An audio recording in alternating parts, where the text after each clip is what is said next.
My topic is Andrew Johnson, Civil War military governor and Reconstruction president. Todd Arrington, the director of the James A. Garfield National Historic Site, will often comment that we are lucky that we have someone whom most everyone can admire to talk about down the street. But Andrew Johnson is a problematic fellow for a number of reasons. You know, he's either considered someone who is wildly making all kinds of inflammatory statements, or he's someone who's wildly making inflammatory statements, and he is a white supremacist. So either way you look at it, he can be a problematic individual. But I chose this topic because I wanted to know more about Andrew Johnson. I wanted to understand his evolving view on those matters of race and slavery, if there was such an evolution between 1865 and 1869, when he was the President of the United States. I wanted to understand if his views on those topics were also in tune with the majority of the American people at that time. I wanted to better understand his views on the constitutionality of the laws that were being passed by Congress during his presidency. And finally, and this comes back to this rather assertive personality that he had, I wanted to understand if his personality, how his personality aided or harmed him during the time of his political career. As we all know, Andrew Johnson was the 17th President of the United States. So, credit him or discredit him, his presidency matters. There are many things I think about Andrew Johnson that we can admire, and there are other things that give us pause, that cause us to regret some things about him. But now we'll move along. Oh, by the way, I like this illustration. In the upper left-hand corner there, you see it's a scene of him on a table on a tailor's bench, and there's a gentleman in the corner there who's reading. And so this is part of his early education, if you will. As you probably know, Andrew Johnson is distinct among presidents in that he apparently had not one single day of formal schooling. So the schooling he achieved in settings like this, in his tailor shop. He achieved it using tutors and, of course, his wife, which I'll talk about in a few moments. And then we have in the upper right corner this man speaking on the stump, and he was regarded as a very good speaker. Lower left is, of course, a scene of war and desolation, and on the lower right, a scene of peace between the North and the South. All right, so moving along here.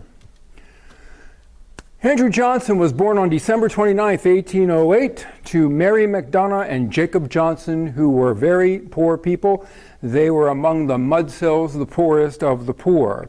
Andrew Johnson had two siblings, one of whom survived to adulthood, William, and then his mother was a seamstress and a laundress. The tradition is that Andrew Johnson was born in the back room or the back building of Casso's Inn, where his parents worked. His father, Jacob, was illiterate and landless, but he was respected in the Raleigh, North Carolina community where Johnson was born. He served at various times as a constable, the town bell ringer, and captain of the watch. But Andrew Johnson was not yet 4 when his father died.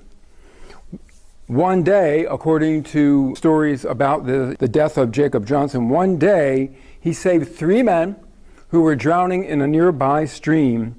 He emerged from the stream unharmed, apparently. He went back to his job, ringing the town bell, and while doing so, a few hours later, he collapsed and died. He was 33 years old.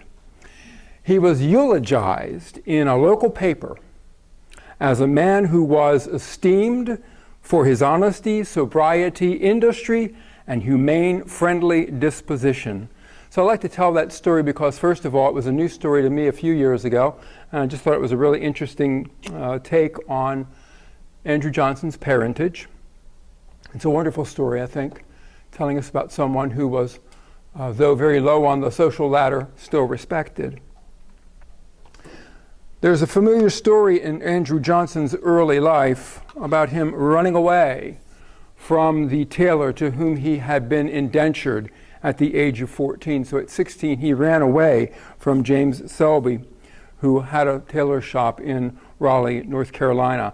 And again, just reminds me of the runaway Benjamin Franklin when he ran away from his brother James, who was a printer. And eventually, Andrew Johnson made his way to Greenville, Tennessee, and he worked for George Boyle in his tailor shop.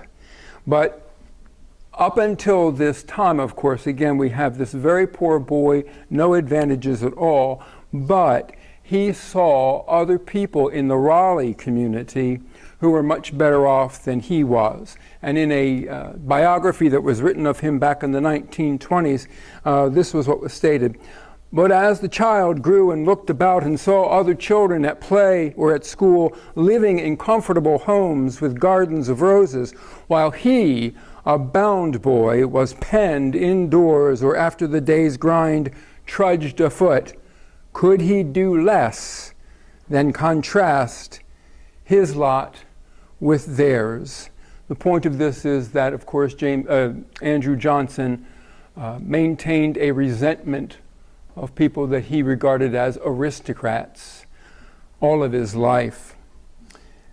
That grinding poverty had its effect on him, and he made a comment many years later, "I have grappled with the gaunt and haggard monster, hunger."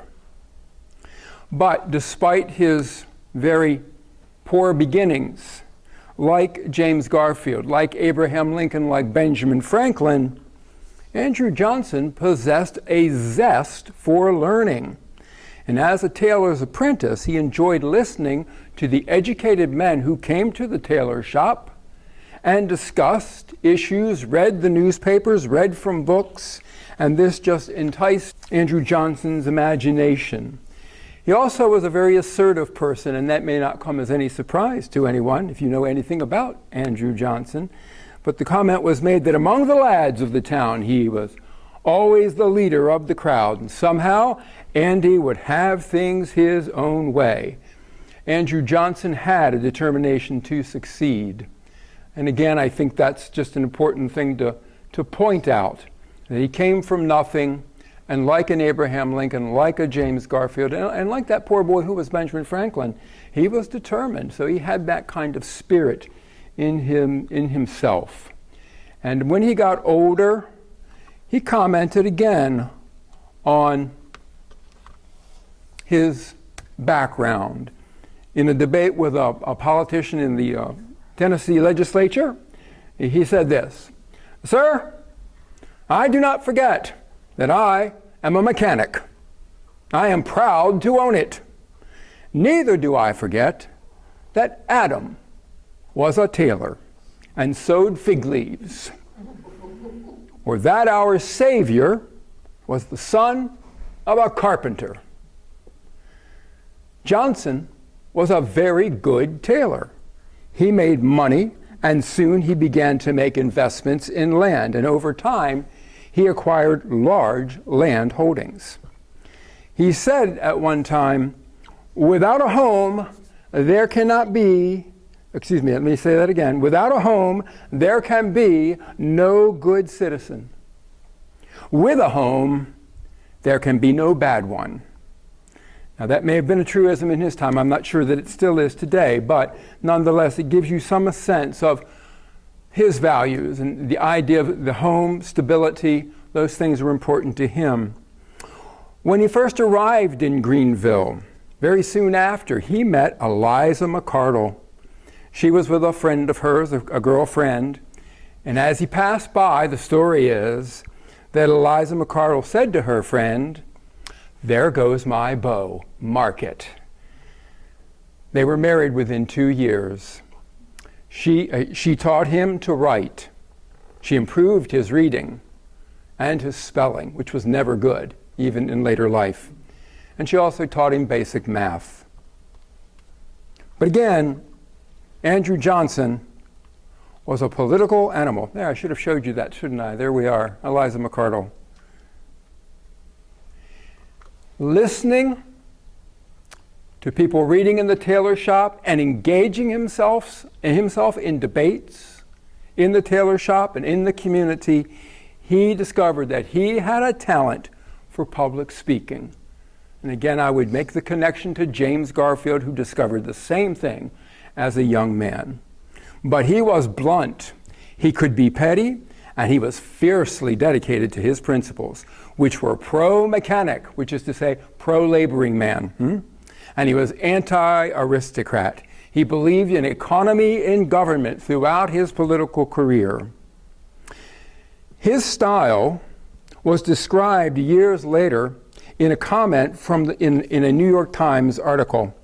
Johnson's speeches cut and slashed right and left, tore big wounds, and left something behind to fester and remember. His phraseology may be uncouth, but his views are easily understood, and he talks strong thoughts and carefully called facts in quick succession. Between 1829 and 1862, he held one office after another in the state of Tennessee and in the national government.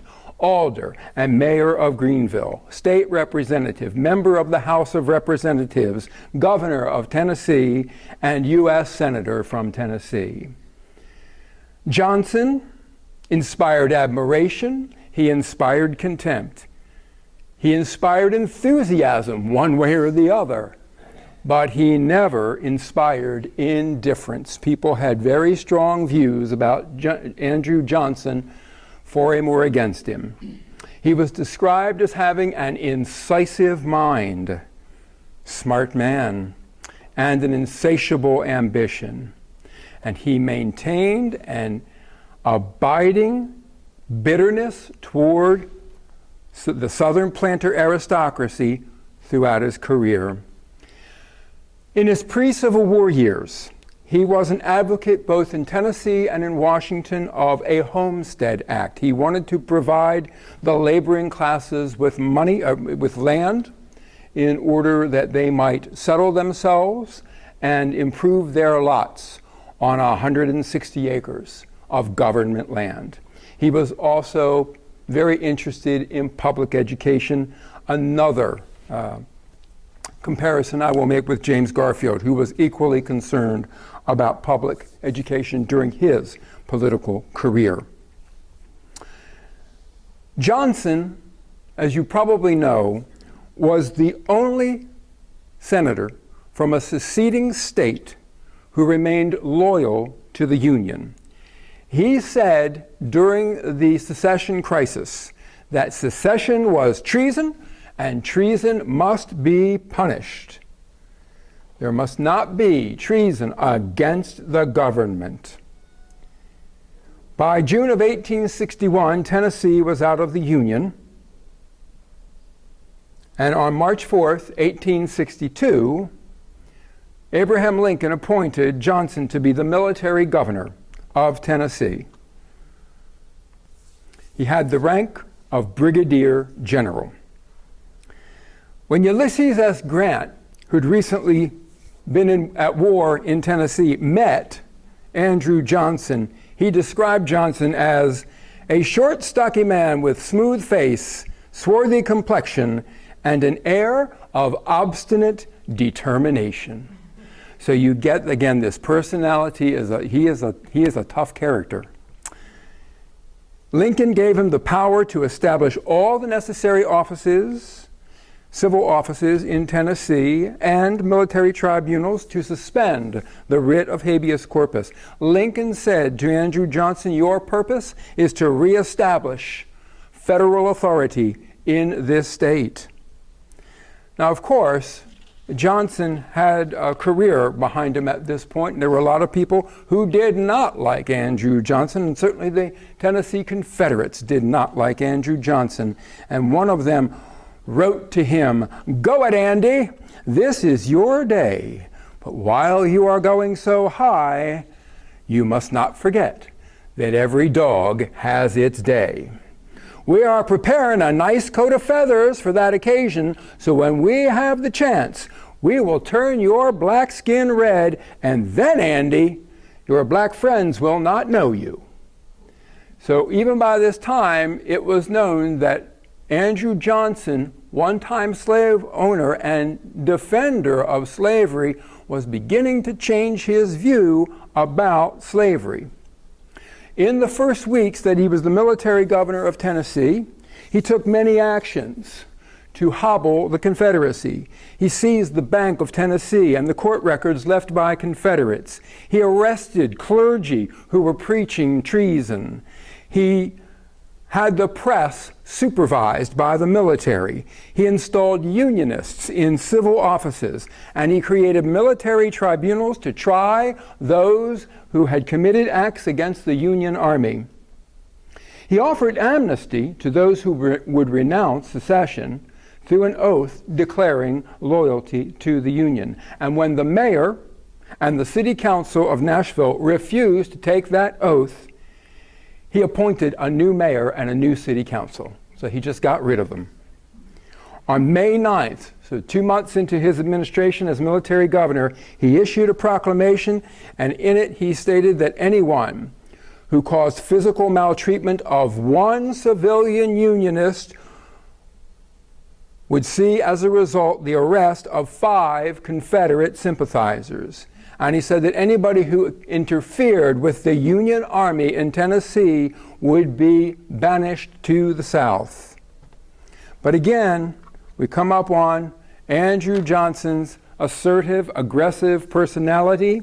He clashed with Don Carlos Buell and William Rosecrans, who were the commanders of the Union Army during his time as military governor. He clashed with several other lower military figures as well, but I'm going to concentrate on Don Carlos Buell and William Rosecrans.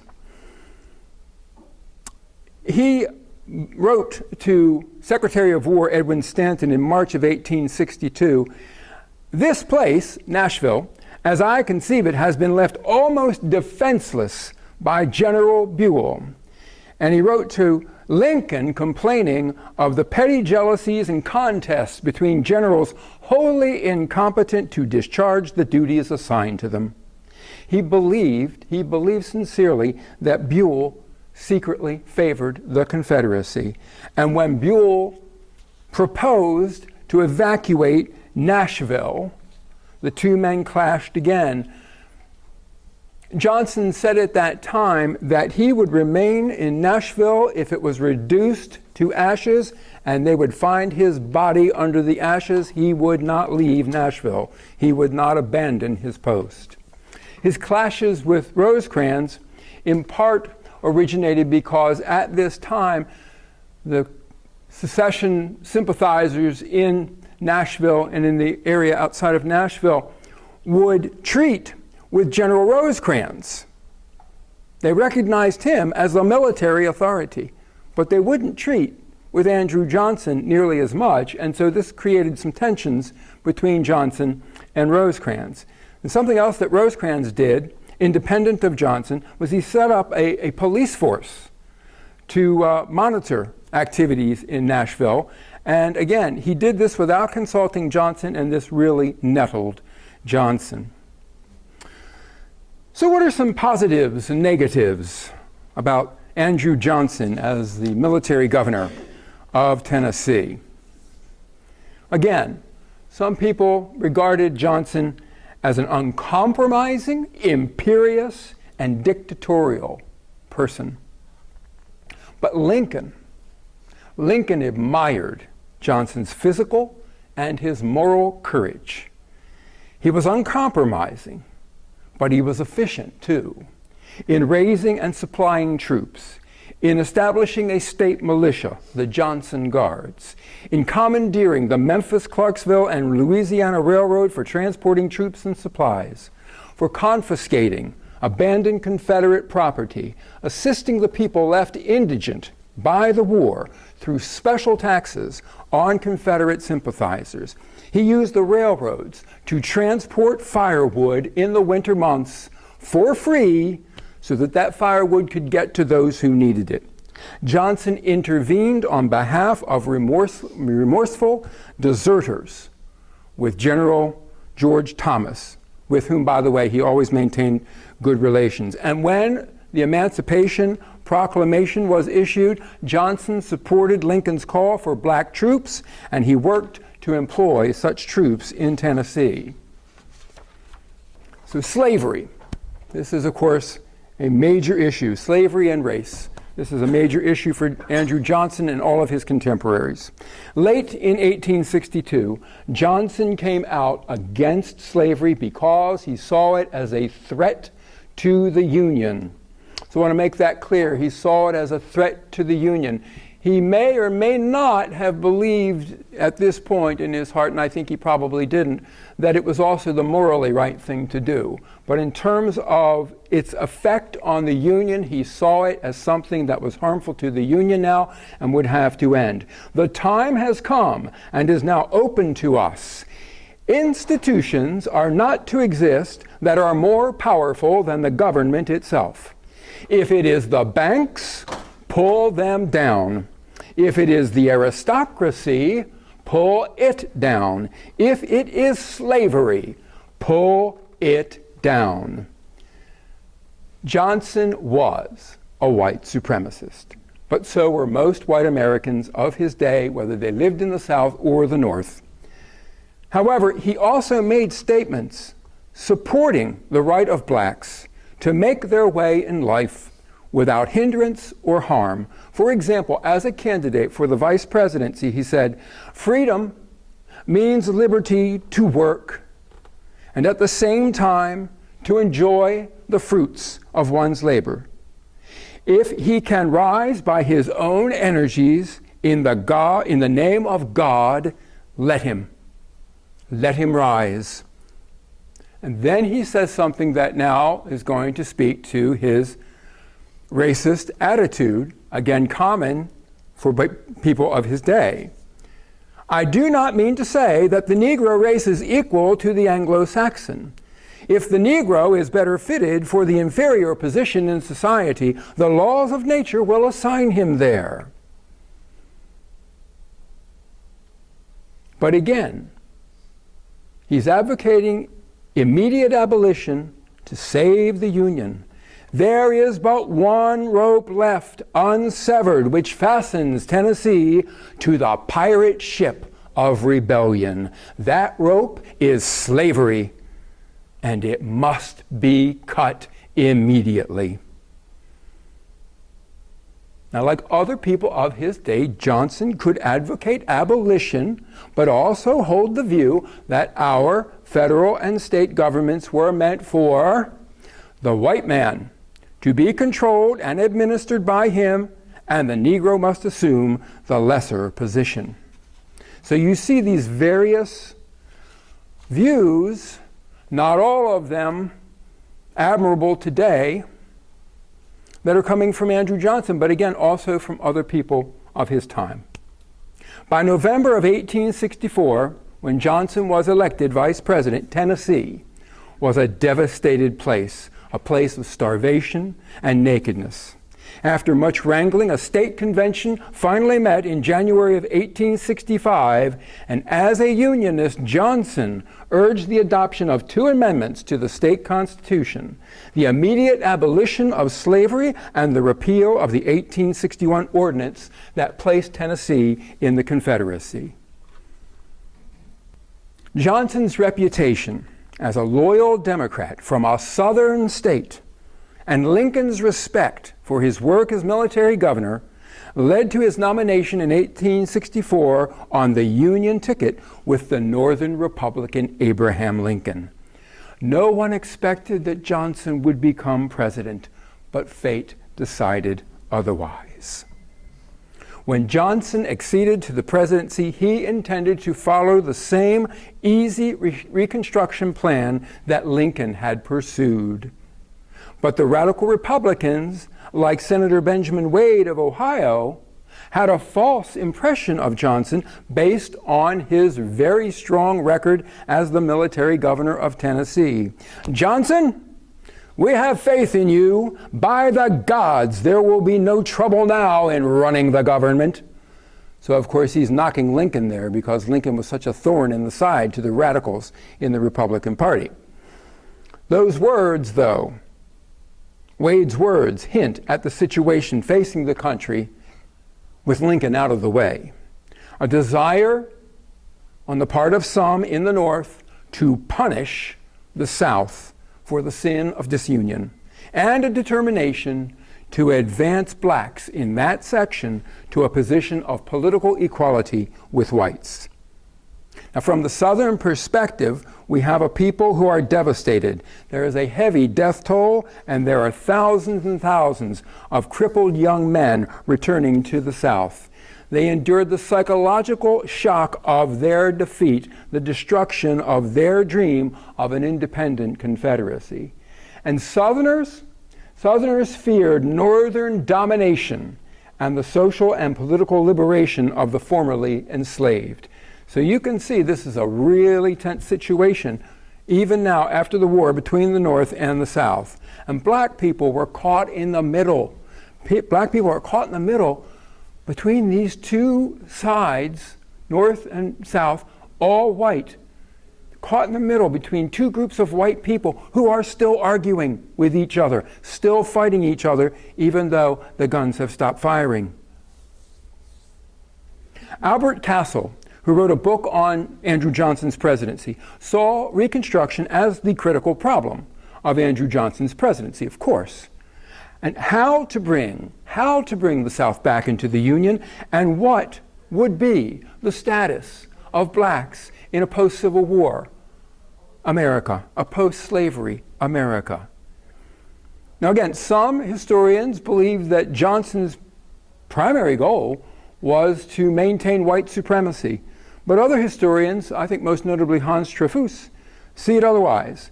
Again, Trefus sees it as a situation where Johnson wanted to reunite the country as quickly and as easily as possible. So in that, he is in line with Abraham Lincoln. He also wanted to make sure that in the South, the aristocracy would not have the power that they had had before the Civil War. A third area that concerned Johnson was, of course, being elected in his own right in 1868. For that first goal, restoration, Johnson wanted to restore those southern states as quickly as possible, and this was a moral imperative to him. The constitutional union, the Union, must be restored but without slavery. Johnson's second goal was to weaken the aristocracy.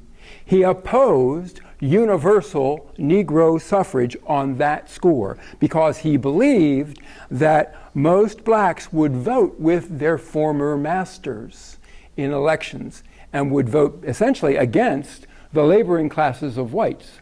So that was his belief, and doesn't that strike you as somewhat familiar? Women shouldn't have the vote because if they do, they'll just vote the way their husbands and their brothers do. So it's the same thing here.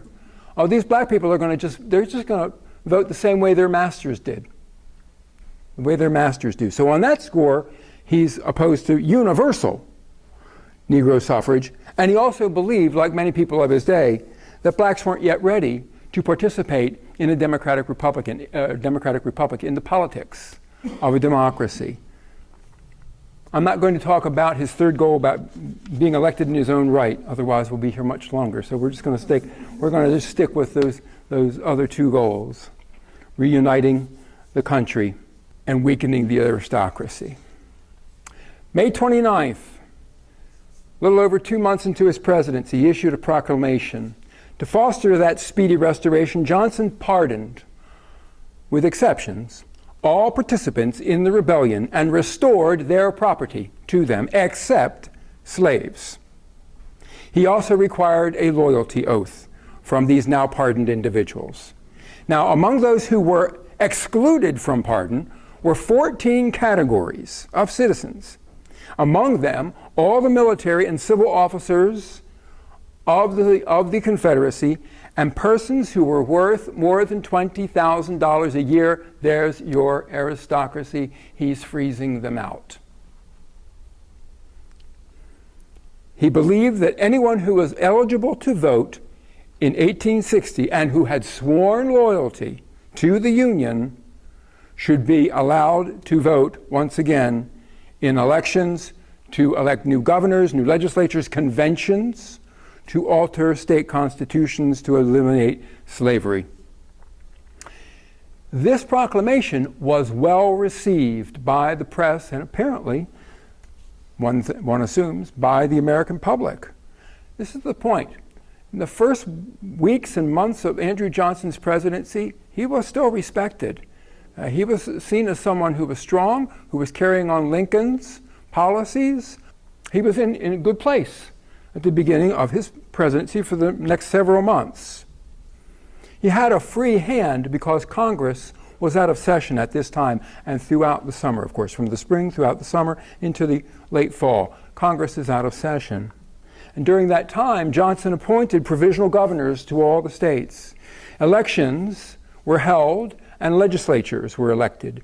The 13th Amendment was ratified by 8 of the 11 former Confederate states by December 6th, which was the day on which Congress convened. But during this time, the southern states established the Black Codes. And although the Black Codes did speak to some civil rights, the right to marry legally or to own property, theoretically, or to sue, they also restricted what kind of work was available to black people and where black people could live, whether they could testify in court against a white person, whether they had access, which was to say no, public access to public spaces. So this, together with reports of violence against blacks and white Republicans, alarmed Northern Republicans. Northern Republicans sensed that the Southerners were not demonstrating remorse for the war, and they were unwilling to treat blacks fairly. Moreover, those state elections that were held saw the return of ex-Confederates, in many cases, to office. Now, Johnson had been in communication with various provisional governors whom he had appointed and other officials in these southern states, and he was saying that he was opposed to the election of these former Confederates, but the idea that the president, Johnson, would oppose the election of former Confederates just fell on deaf ears. He suggested to several of these governors to promote limited black suffrage, to mollify the North. So what he's saying is, blacks who are educated, who can read, blacks who served in the army for the Union, they should be allowed to vote. In so many words, they've got a skin in this game now.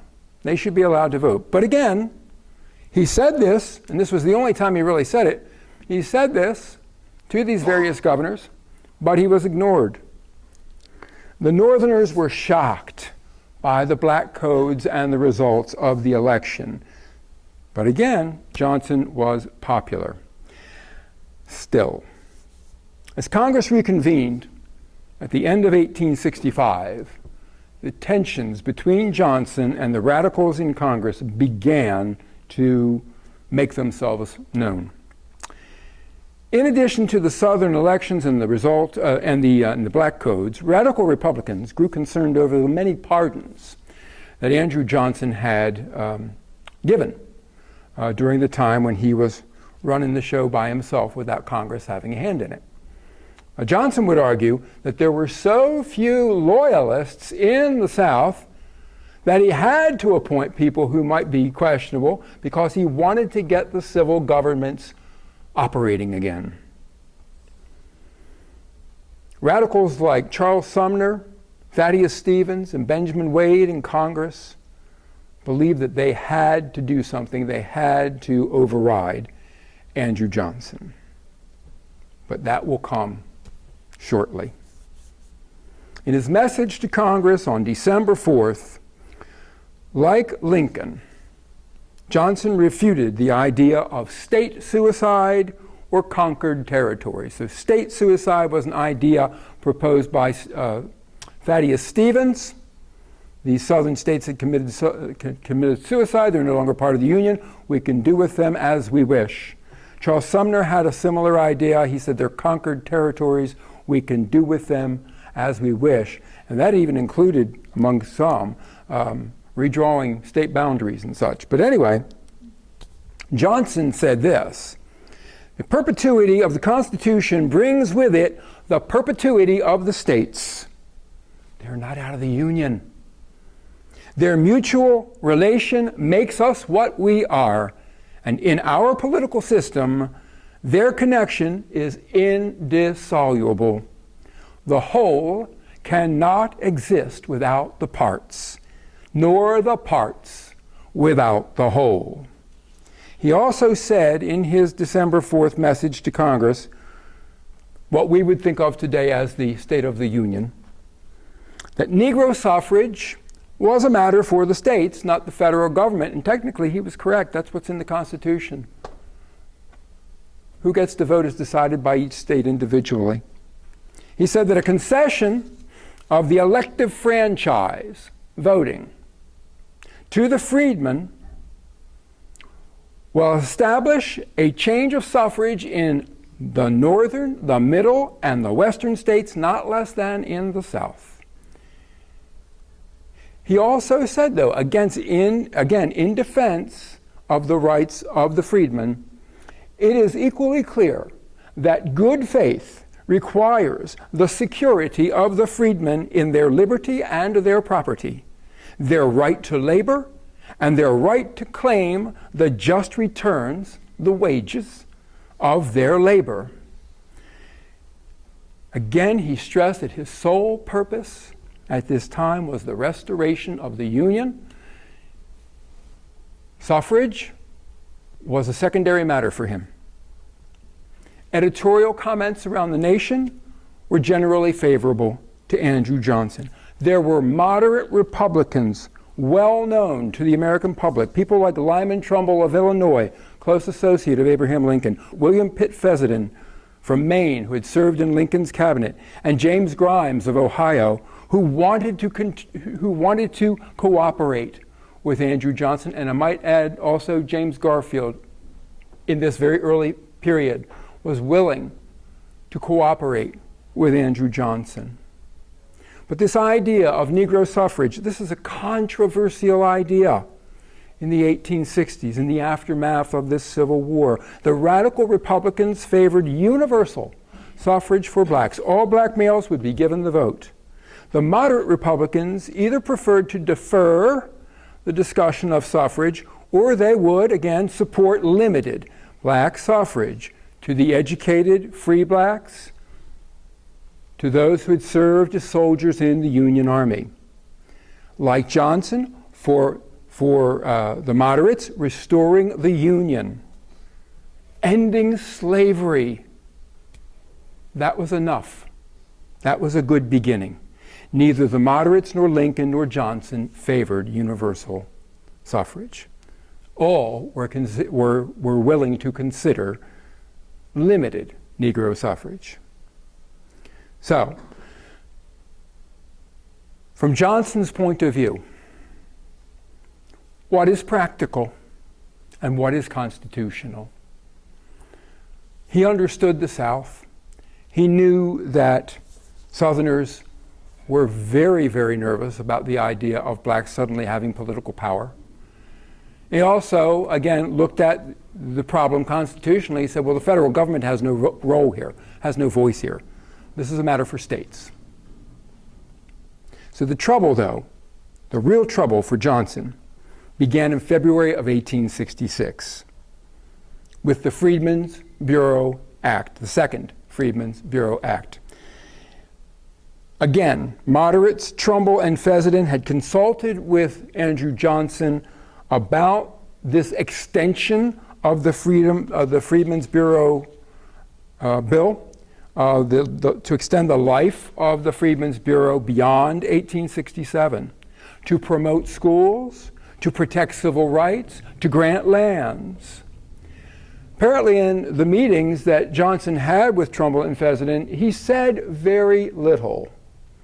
And Fessenden and Trumbull took this as tacit support for these ideas of extending the Freedmen's Bureau beyond 1867, for promoting schools for blacks, for protecting civil rights, and for granting lands.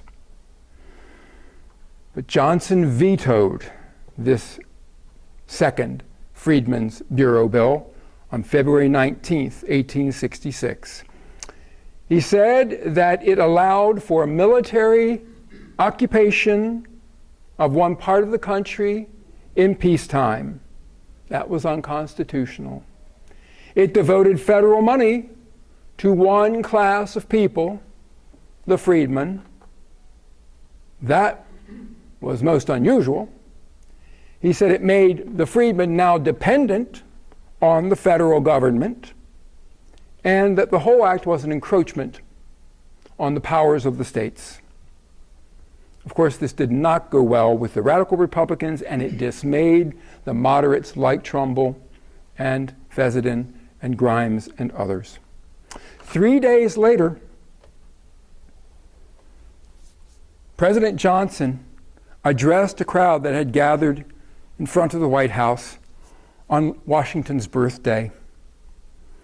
And in his remarks, which were completely off the cuff, and this is a point to be made, when Johnson was scripted, if you will, when he was reading something that was printed, or when, well, we'll leave it there. When he was reading something that was printed, he was very good, and he didn't go off tangents and such, and he did very well. But when he was left to his own devices, he would just kind of fly off into all kinds of places. And that's what he did here.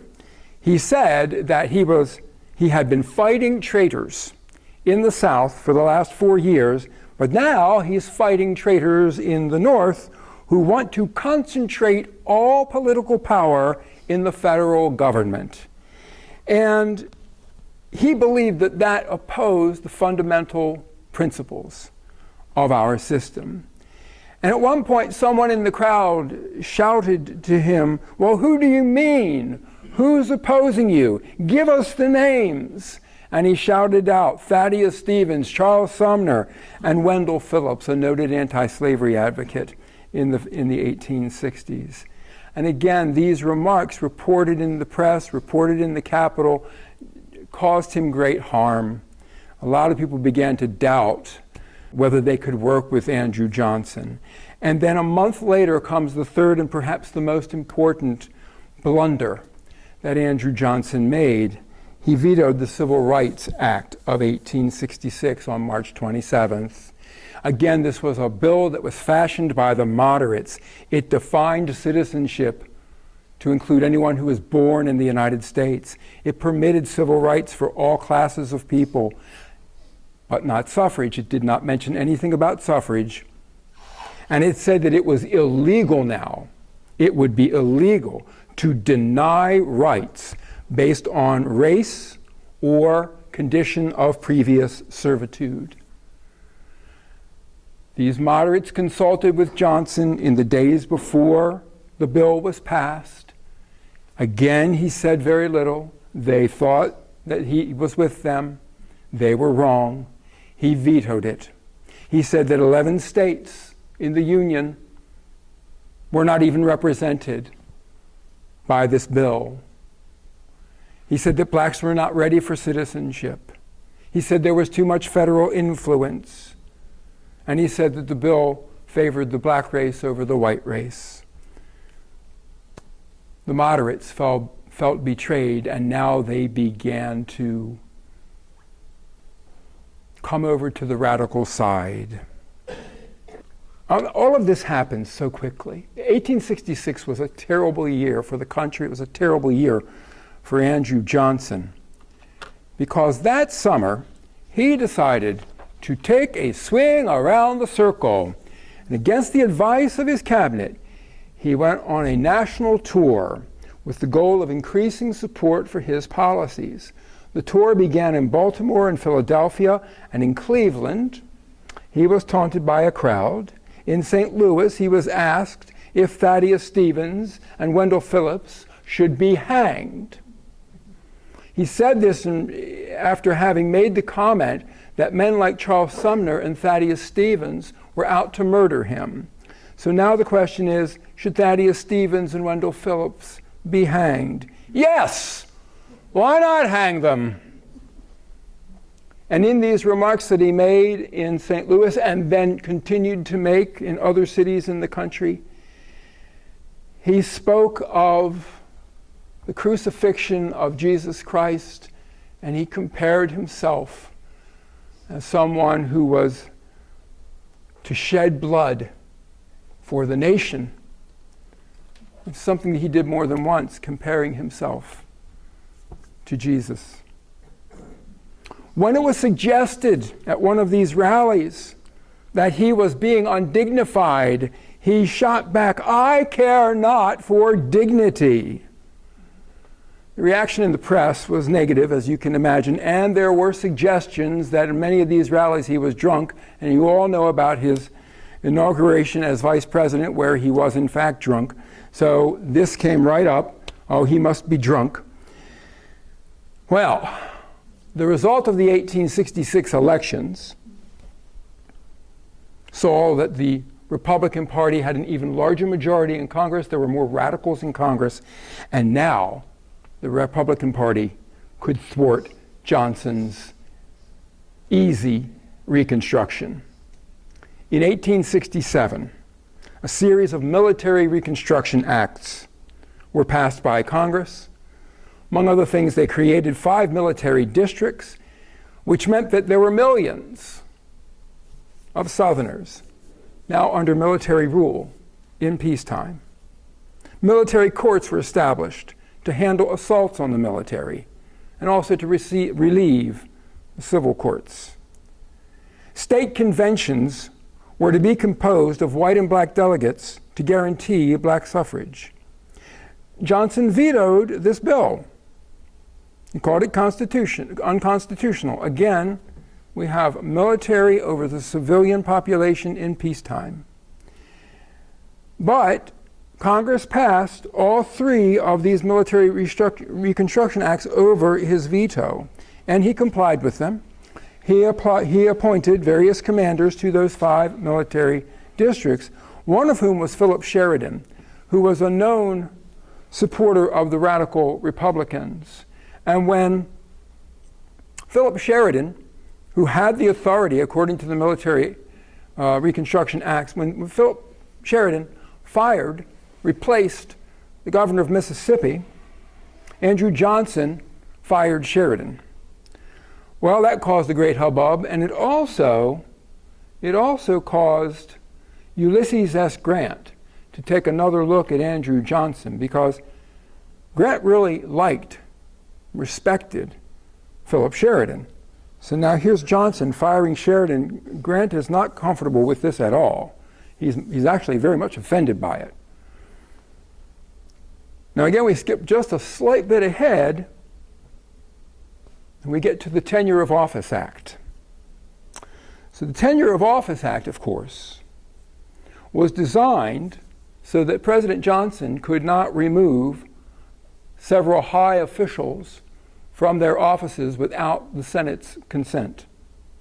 It was meant to prevent Johnson from firing Edwin Stanton as Secretary of War. Johnson knew that Edwin Stanton was, I'm going to use the phrase, in league with the radical Republicans. Johnson knew, after the fact, that in July 1865, Stanton had failed to inform him, Johnson, of a telegram that Stanton had received from General Baird in New Orleans, in which General Baird was asking for direction to prevent a riot in New Orleans over one of these conventions, which was to decide issues like black suffrage. The result was Stanton held on to the telegram, didn't reply to Baird, didn't inform Johnson there was a riot. 40 black Americans were killed, and many other black and white Americans were injured. When this came out in the newspapers, Johnson was blamed for it. So Johnson had that grudge against Stanton. He kept him uninformed on this very important matter. Stanton favored the military Reconstruction Acts that Congress had just passed, and he also favored the Civil Rights Act. He said that commanders must obey the president's orders unless they were contrary to the military Reconstruction Acts. So Johnson suspended Edwin Stanton on August 12th, 1867. Let me advance the slide here. There we go, Stanton and Grant. Stanton refused to leave, though, based on the Tenure of Office Act. Now here's the irony of that situation. When Johnson vetoed the Tenure of Office Act, he relied on the Secretary of State, William Seward, and the Secretary of War, Edwin Stanton, to help him write his veto message. So here's Stanton helping Johnson write the veto message against the Tenure of Office Act. Then he turns around and says, well, I'm not leaving because of the Tenure of Office Act. So there's a bit of irony there, isn't there? All right. So Stanton is with Johnson on the Tenure of Office Act that it's unconstitutional, but he's going to use it to keep himself in office. Now Johnson had the idea, well, I'm going to get rid of Stanton. I'm going to replace him with Ulysses S. Grant. Ulysses S. Grant is the hero of the Civil War, isn't he? In the North anyway, right? And that appointment of Grant would soften the reaction against the removal of Edwin Stanton. Grant would appear to be in support of Johnson's administration. And perhaps Johnson could persuade Grant to, in fact, support his administration. Grant accepted this appointment because he didn't want Johnson to appoint someone else who might help Johnson undermine this congressional, this military Reconstruction. Everybody follow? You good? Grant said he would serve in this acting position as Secretary of War unless the Senate refused to accept Stanton's suspension. Well, of course, the Senate refused to accept Stanton's suspension on January 10th. On the 13th, Grant told Johnson that he intended to vacate the office. Grant asked him to wait. Grant said that he would, but the very next day he resigned, sending a note to Johnson, not appearing in person to resign the office. Later that day, Johnson summoned Grant to a cabinet meeting, and in front of other cabinet officers, Johnson berated Grant for reneging on his promise to talk the matter over before resigning. Now, Johnson may have been justified in his anger at Grant, but he humiliated Grant, and in so doing, the two men were now openly opposed, and everyone knew that Ulysses S. Grant was going to be the next nominee of the Republican Party for the presidential nomination. So Johnson, again, has done himself no good in picking this big fight with Ulysses S. Grant. With Grant out, Johnson appointed General Lorenzo Thomas to the position of Secretary of War, but Stanton refused to vacate his office, literally would not leave his office. He stayed there for days, would not leave. And so Lorenzo Thomas, long story short, was arrested, was then not charged, and Stanton continued to occupy his office until May 26th, 1868. That was the day that Andrew Johnson was innocent of impeachment, of being impeached. So he was declared, not impeached. So he was still president, and on that day, Stanton resigned. But Johnson's suspension of an intent to remove Stanton was the excuse the radicals needed to impeach him, to impeach Johnson. He was impeached or indicted, but he was not convicted, he was not removed. Again, some historians suggest that Johnson might have saved himself much trouble had he fired Stanton in July of 1865 after the riot in New Orleans and before the Tenure of Office Act was passed. So, now we come to a conclusion. How do you like that? Many historians have seen Johnson's intemperate words, his inability to compromise, and his lack of deftness in playing the radicals against the moderates in the Republican Party as the reasons that his presidency, which had begun so auspiciously, collapsed. It's been suggested that Johnson, a Southerner, understood the South better than Northerners like Sumner and Stevens did. And he also understood the country better, so far as the matter of suffrage for blacks was concerned. At least that's one way one can look at it. An early 20th century biographer of Johnson, Robert Winston, a native of Raleigh, North Carolina, wrote in 1928, "The mores of the South were those of slavery, including social, religious, and philosophical notions adapted to it. In the North, the abolition of slavery had been brought about by changes in conditions and interests, but in the South, emancipation and franchise were produced by outside forces against the mores of the whites. The consequence has been 40 years of economic, social, and political discord." Winston further argued that had suffrage been awarded gradually, much of the trouble and suffering up to the 1920s, the time in which he was writing, might have been avoided. Well, of course, that's his point of view in the 1920s as a Southerner. But I think what he's saying there is certainly worth thinking about. When Andrew Johnson died on July 31st, 1875, James Garfield recorded his appraisal of the former president in his diary. That's the diary that you see there on the right. "Andrew Johnson died this morning at the house of his daughter of paralysis. This leaves no ex-president living. Johnson is one of the most singular characters I have ever known. He was a demagogue, but possessed of so high qualities and so marked weaknesses. Much of his blundering arose from a lack of systematic culture, and perhaps some of his power with the people arose from the same thing." So I think that's an interesting comment that Garfield's making. He's seeing things about Johnson that, of course, people still see today.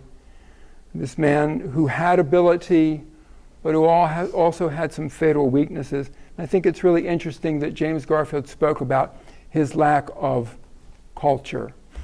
So, James Garfield came from a very similar background, dirt poor, but he got the chance for an education. The education just transformed his life. He was a seeker after knowledge. He was a seeker after culture.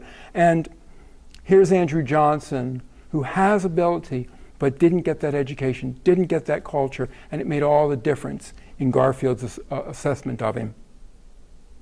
At the beginning of this talk, I said that I wanted to understand Johnson's views on slavery and race, on the constitutionality of laws passed by the Congress, and on his desire to reunite the country as quickly as possible. I think he had, in many respects, a realistic view of where the country was. It was a very difficult time. Of course, we all know that. There were lots of different ways of looking at various issues, particularly as we talk about race and equality and the political participation of blacks in our society. I think Johnson was a sincere person. He may have been courageous, or perhaps he was just obstinate, or perhaps he was both. He was courageous and he was obstinate. I think he was the wrong man in the wrong place at the wrong time. Would Lincoln have done better? A lot of people will argue that yes, Lincoln would have done better, and perhaps that is true. But of course, that's just one of those what-if questions. But yes, Andrew Johnson, to me, been a fascinating individual to learn about, and I want to continue to read about him and his time He's really a fascinating creature. So I want to thank all of you for coming today. I hope that you've enjoyed the talk, and if you have any questions, fire away.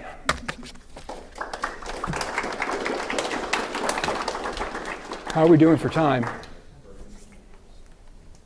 Are there any questions? Yes? You mentioned that Johnson was a slaveholder. Is there any record of how he treated his slaves? Or?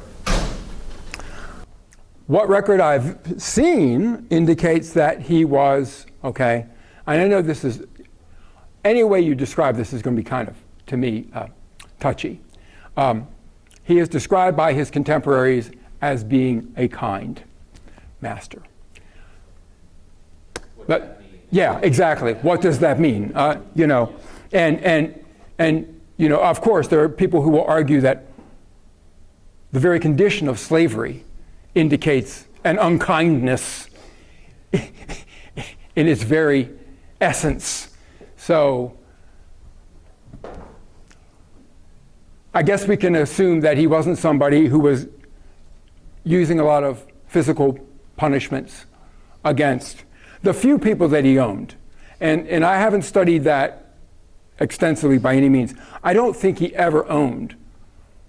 And again, even to say that, to own one person, right, is wrong. But he was not someone who was owning tens or hundreds of people. So very limited in his case. But he believed that it was an institution that was part of the natural order. That was his take as a Southerner and as a person of the 19th century. Other questions or comments? Yes, Dave. I've never been clear on when he remained with the Union as a senator. And then when Tennessee left the Union, did he remain a senator or did he go directly to being a military governor? Because there must have been a transitional period. And yeah, there was, but to be honest with you, no, I didn't bother to really mark that in my own mind. But yeah, there was a brief transitional period. He went back to Tennessee as a senator. And he went back, and this is another thing is I think interesting about him. He went back to Tennessee as a senator. People in Tennessee knew that he was loyal to the Union. There's all this secession business going on, right? And he's going back to a hornet's nest. His family was threatened. He was threatened. His property was damaged. It was ultimately occupied by the Confederates, and they did a lot of damage to it. There's one report that suggests that his home was turned into a brothel. So there is a transition period when he's going back to Tennessee, but I don't have the exact dates. So it kind of sounds like he wasn't allowed to vote anymore in the Senate when Tennessee left the Union. Yeah. You would agree with that? I would agree with that. And the other, I think it's interesting, you know, Andrew Johnson, who was from a Confederate state in 1864, right? He's nominated for Vice President of the United States, but he's from a Confederate, at that point, a Confederate state. It's just an interesting thing to think about, ponder. Other questions or comments? Yes? What did he do after the presidency for Johnson? Well, he went back home, reestablished his life, ran immediately for public office. I think at one point, and again, I didn't bother to look into this too deeply. Seems to me from reading a while back, at one point he ran for a seat in the House of Representatives, lost that, ran for the Senate. I know he ran for the Senate again in 1870, 72, something like that, and was defeated in that run. But then he was elected in 1874. And he went to Congress, went to the Senate in 1875 when the term began. And the description of his reception is that all these senators came up to him to shake his hand. There were roses on his desk. A lot apparently had been forgotten, forgiven, what have you. And even some of the people who had voted for his impeachment came up and shook his hand. So then he died. He died in the first year of his return to the U.S. Senate. So he wasn't the senator more than 6 months. And then he died. And then his wife died 6 months later. Yeah. Other questions or comments? Where's he buried? He's buried at Greenville, Tennessee, the cemetery there. I don't recall the name of the cemetery, but he's buried there. Yeah. Anything else?